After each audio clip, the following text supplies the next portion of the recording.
The Republican-controlled House Budget Committee is ready to fall in line with Donald Trump's agenda, passing a new budget proposal this week that calls for $4.5 trillion in new deficits through tax cuts and some deep cuts to federal spending, including mandatory spending, which covers programs like Medicare, Medicaid, and food benefits like SNAP. The Senate Budget Committee approved a conflicting resolution this week that doesn't address the issue of taxes. Democrats blasted the House proposal, saying it would harm the middle class. With us now is New York Times congressional reporter and Pulitzer Prize winner Luke Broadwater. Luke, so much fun on Capitol Hill these days. You've got the House moving in one direction and the Senate clearly wanting to move in another. As NPR reports, Senate Republicans want to proceed with a two-bill approach in order to act more expeditiously on the president's priorities at the border and then return later this year to address extending tax cuts. The House has different considerations than the Senate. And it goes on to talk about how these separate bills could jeopardize its altogether, ness in the House and the Senate. What's your take on how this plays out given the realities of Capitol Hill? The Republicans don't have the majorities significant enough in the House to really bank on what they want passing. And then, of course, in the Senate, they're like, no, we're not doing that. Yeah, of course it's a mess. I would think there's. Sorry, Luke, but I was like, okay, it's like, how do you state the obvious, right? Right. Well, I mean, if you've paid any attention out there in the country to what Congress has done over the past 2 years, they have a very hard time, the Republicans in Congress, getting on the same page, right? I mean, we've seen them throw out their speaker. We've seen them take weeks to try to get another speaker. They're just rife with divisions all the time. So I would say, as a starting point, I think there's very low chance that this House approved budget ends up becoming law the way it's written right now.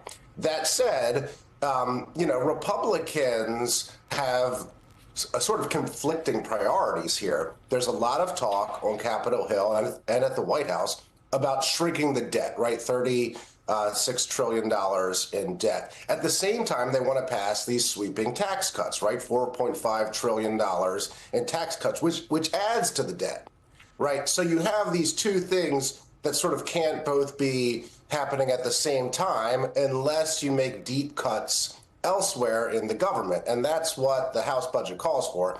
It doesn't really identify all of the cuts, right, specifically where these cuts are going to come from, but it says you need to have $2 trillion worth of cuts in mandatory spending. And that's sparking some concern in some people's districts, right, because we're talking about cuts to food stamps, cuts to Medicare. And so that affects real people's lives in real congressional districts. And so you saw that party line vote this week. You saw Democrats raising a lot of alarms, and you saw even some moderate Republicans saying, hey, if these cuts go beyond sort of, what we could find, the small amounts of fraud or abuse that we can find, we're going to have problems with this budget moving forward.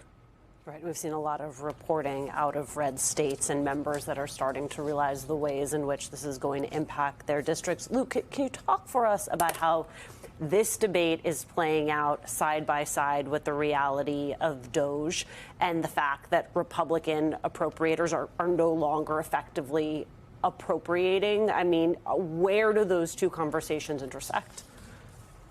Yeah, it's kind of crazy. We have...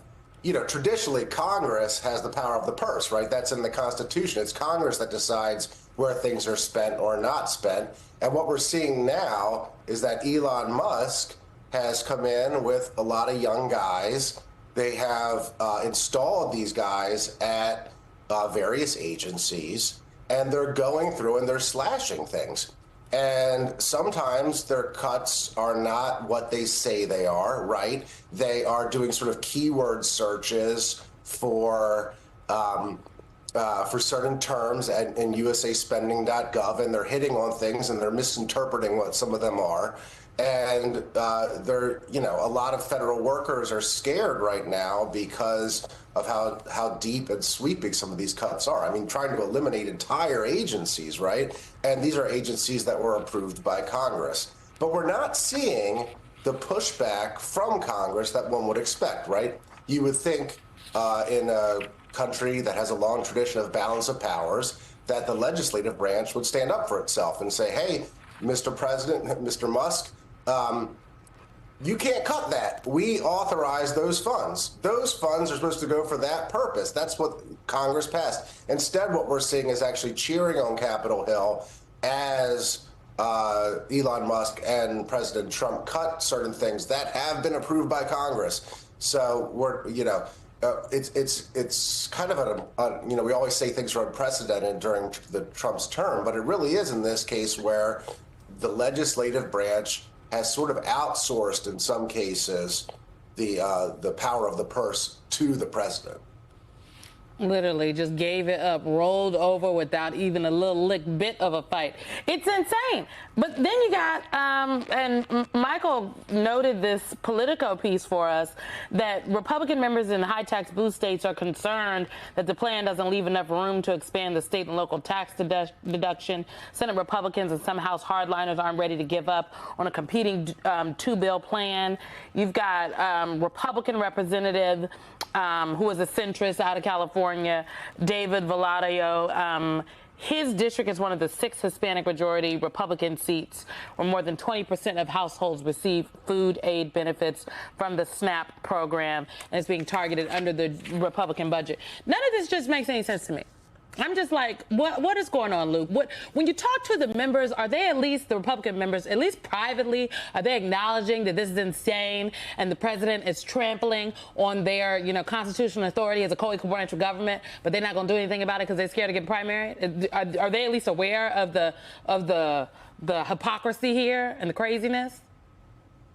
Yeah, well, you have a lot of competing priorities in Congress, right? You have those blue state Democrats that you just mentioned and blue state Republicans that you just mentioned who want to see the state and local tax deduction be greater, so there's less of a tax burden on their citizens. And a lot of them are going to push for that to be added to these budget plans as this goes forward. At the same time, look, food stamps have been a long target of the right. They don't like them. They want to cut them. Which is interesting because that used to be the one program that Republicans really supported in terms of helping the poor because it actually went to food, right? You couldn't say, oh, they're wasting it on something else. It's actually, it's supposed to be sort of a smart poverty prevention program. But again, that's on the chopping block right now with this budget. And so you saw David Valadao speaking out about that. That's a moderate Republican. That's a seat that Republicans really need to hold if they want to keep their majority. So he has some sway in Congress because he's able to win in that district and he's able to speak up for more moderate values. So look, all these people are going to be weighing in. They're going to be fighting over this. You have the Freedom Caucus at the same time insisting on these $2 trillion in cuts. And the president wants his big tax cuts, $4.5 trillion. So, and it's like a 1 or 2 seat majority at any moment, depending on who's there and who's sick and who's out of town. So you lose 1 or 2 Republicans and you can't get the bill passed. So, yeah, look, I expect this to be a long, protracted fight. I expect it to get ugly. And, we're going to see some Republican on Republican violence. Well, we're going to leave it right there. Luke Broadwater, thank you very much for joining us this morning.